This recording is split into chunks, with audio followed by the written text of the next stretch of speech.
ನಿರೀಕ್ಷೆಯ ವಾಕ್ಯ ಈ ಕಾರ್ಯಕ್ರಮವನ್ನು ನೋಡಲು ಪ್ರಿಯರೇ ನಿಮ್ಮೆಲ್ಲರನ್ನ ಹೃತ್ಪೂರ್ವಕವಾಗಿ ಸ್ವಾಗತಿಸ್ತೇನೆ. ನಾನು ನೆನೆಸೋ ಮಟ್ಟಿಗೆ ಪ್ರತಿ ವಾರ ಕೇಳುವಂಥ, ಪ್ರತಿದಿನ ಕೇಳುವಂಥ ಈ ವಾಕ್ಯಗಳು ನಿಮ್ಮ ಆತ್ಮೀಯ ಲಾಭಕ್ಕೆ ಬಹಳ ಉಪಯುಕ್ತವಾಗಿದೆ ಅಂತ ನಾನು ನಂಬ್ತೇನೆ. ಪ್ರಿಯರೇ, ಇಂದಿನ ಧ್ಯಾನಕ್ಕಾಗಿ ಆರಿಸಿಕೊಂಡಂಥ ವೇದ ಭಾಗವು ಜಕರಯನು ಬರೆದ ಗ್ರಂಥ 2ನೇ ಅಧ್ಯಾಯ 8ನೇ ವಚನ.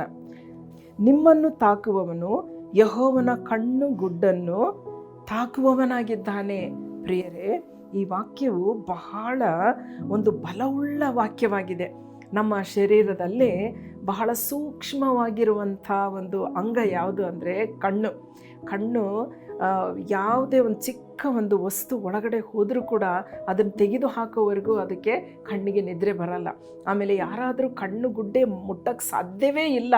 ಯಾರಾದರೂ ಮುಟ್ಟೋಕ್ಕೆ ಬಂದರೆ ಅದು ದೇವರನ್ನೇ ಮುಟ್ಟಿದ ಹಾಗೆ ಅಂತ ದೇವರ ವಾಕ್ಯದಲ್ಲಿ ಹೇಳುತ್ತೆ. ಹಾಗಾದರೆ ಎಷ್ಟು ಸೂಕ್ಷ್ಮವಾದ ಒಂದು ಸ್ಥಳದಲ್ಲಿ ದೇವರು ನಮ್ಮನ್ನು ಇಟ್ಟಿದ್ದಾರೆ.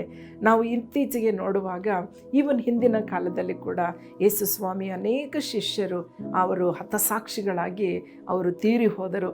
12 ಜನ ಶಿಷ್ಯರು ಅದೇ ರೀತಿಯಾದ ಒಂದು ಹಿಂಸೆಯನ್ನು ಹೊಂದಿದರು. ಆದರೆ ಯೋಹಾನ ಮಾತ್ರ ಒಂದು ನ್ಯಾಚುರಲ್ ಡೆತ್ ಎಂಬುದಾಗಿ ನಾವು ನೋಡ್ತೇವೆ. ಹಾಗಾಗಿ ಪ್ರಿಯರೇ, ಮತ್ತು ಈಗಿನ ಕಾಲದಲ್ಲಿ ನಾವು ನೋಡುವಾಗ ವಿಶ್ವಾಸಿಗಳಿಗೆ ಅನೇಕ ಕಷ್ಟ, ಹಿಂಸೆ, ಕೊರತೆಗಳು, ದುಃಖ, ನೋವು, ಆಮೇಲೆ ಸಭೆಯಲ್ಲಿ ನಾವು ಆರಾಧನೆ ಮಾಡೋದಕ್ಕೂ ಕೂಡ ಒಂದು ಭಯ ಅನ್ನುವಂಥ ಪರಿಸ್ಥಿತಿಗಳನ್ನು ನಾವು ಅನೇಕ ಕಡೆ ನಾವು ನೋಡ್ತಾ ಇದ್ದೇವೆ. ಹಾಗಾದರೆ ಸೌಲನೆಂಬತಕ್ಕಂಥ ವ್ಯಕ್ತಿಯು ಕ್ರೈಸ್ತ ಹಿಂಸಕನಾಗಿದ್ದ.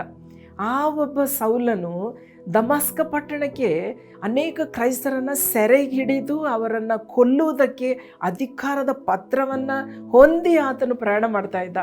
ಆ ಸಮಯದಲ್ಲಿ ದಾರಿಯಲ್ಲಿ ಯೇಸು ಸ್ವಾಮಿ ದರ್ಶನ ಕೊಟ್ಟು, ಸೌಲನೇ ನನಗೆ ಯಾಕೆ ಹಿಂಸೆ ಪಡಿಸುತ್ತೆ ಅನ್ನುವಾಗ ಸೌಲನ್, ಯಾರು ಸ್ವಾಮಿ ನೀನು ಅಂದಾಗ, ನೀನು ಹಿಂಸೆ ಪಡಿಸುವ ಕ್ರಿಸ್ತನು ಎಂಬುದಾಗಿ ಹೇಳ್ತಾರೆ. ಪ್ರಿಯರೇ, ಎಷ್ಟು ಪ್ರಿಯವಾದ ಒಂದು ವಾಕ್ಯ ಇದು. ನಮ್ಮನ್ನು ತಾಕುವವನು ದೇವರ ಕಣ್ಣು ಗುಡ್ಡೆಯನ್ನು ತಾಕಿದಂತೆ. ಅಷ್ಟು ಅಮೂಲ್ಯವಾಗಿರುವಂಥವರು ಯೇಸು ಕ್ರಿಸ್ತನಲ್ಲಿ ವಿಶ್ವಾಸಿಗಳು. ಅನೇಕ ಸಾರಿ ನಾವಂತೆ ಅಂದ್ಕೊಳ್ತೇವೆ, ಅಯ್ಯೋಯ್ಯೋ ನನಗೆ ಯಾರೂ ಇಲ್ಲ, ನನ್ನನ್ನು ಯಾರೂ ಕಾಪಾಡುವವರಿಲ್ಲ. ಆದರೆ ಈ ದಿವಸ ಈ ವಾಕ್ಯ ನಮ್ಮನ್ನು ಧೈರ್ಯಗೊಳಿಸುವಂಥದ್ದಾಗಿದೆ. ಆ ಸೌಲನನ್ನು ಮಾರ್ಪಡಿಸಿದಂಥ ದೇವರು ಎಲ್ಲರನ್ನ ಮಾರ್ಪಡಿಸಲು ಶಕ್ತನಾಗಿರುವಂಥ ದೇವರಾಗಿದ್ದಾನೆ.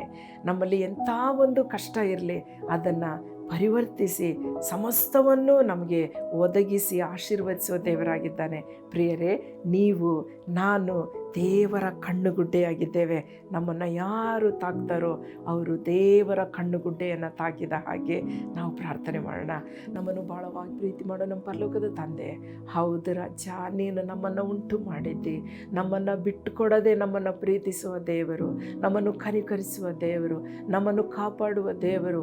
ನಿನ್ನ ಕಣ್ಣು ಗುಡ್ಡೆಯ ಒಂದು ಸ್ಥಾನದಲ್ಲಿ ನಮ್ಮನ್ನು ಇಟ್ಟುಕೊಂಡಿದ್ದೆ ರಾಜ್ಯ. ಅಪ್ಪ ದೇವರೇ, ನಮ್ಮನ್ನು ಮುಟ್ಟುವವರು ನಿನ್ನನ್ನು ಮುಟ್ಟಿದ ಹಾಗೆ ರಾಜ್ಯ. ಅಪ್ಪ, ನೀನು ಕರುಣೆಯುಳ್ಳ ದೇವರು. ಈ ದಿವಸ ಯಾರ್ಯಾರು ಕಷ್ಟದಲ್ಲಿ ಹಿಂಸೆಗೆ ಒಳಗಾಗಿದ್ದಾರೋ, ಸೆರೆಮನೆಯಲ್ಲಿದ್ದಾರೋ, ಕರ್ತನೇ ನೀನು ಅವರನ್ನು ಜ್ಞಾಪಕ ಮಾಡಿಕೊ. ಅನ್ಯಾಯವಾಗಿ ಅವರು ಒಂದು ವೇಳೆ ಸೆರೆಮನೆಯಲ್ಲಿದ್ದಿದೆಯಾದರೆ ಅವರಿಗೆ ಇದೇ ದಿನ ಬಿಡುಗಡೆಯನ್ನು ಅನುಗ್ರಹಿಸು. ಹಿಂಸೆ ಹೊಂದುವಂಥ ಮಕ್ಕಳಿಗೆ ನೀನು ಬಿಡುಗಡೆಯನ್ನು, ಸ್ವಸ್ಥತೆಯನ್ನು ಅನುಗ್ರಹಿಸು. ಕರ್ತನೇ, ಈ ಒಂದು ಸೇವೆಯಲ್ಲಿ ನೀನು ನಮ್ಮ ಜೊತೆಯಲ್ಲಿದ್ದು ನಡೆಯುವಾತನಾದ ಕಾರಣ ನಾವು ಧೈರ್ಯದಿಂದ ನಿನಗೆ ಸಾಕ್ಷಿಯಾಗಿ ಬಾಳ್ಲಿಕ್ಕಾಗುವಂತೆ ಒಬ್ಬೊಬ್ಬರನ್ನು ನೀನು ಬಲಪಡಿಸಬೇಕಾಗಿ ಯೇಸುವಿನ ಹೆಸರಿನಲ್ಲಿ ಪ್ರಾರ್ಥಿಸ್ತೇವೆ ತಂದೆ. ಆಮೇನ್.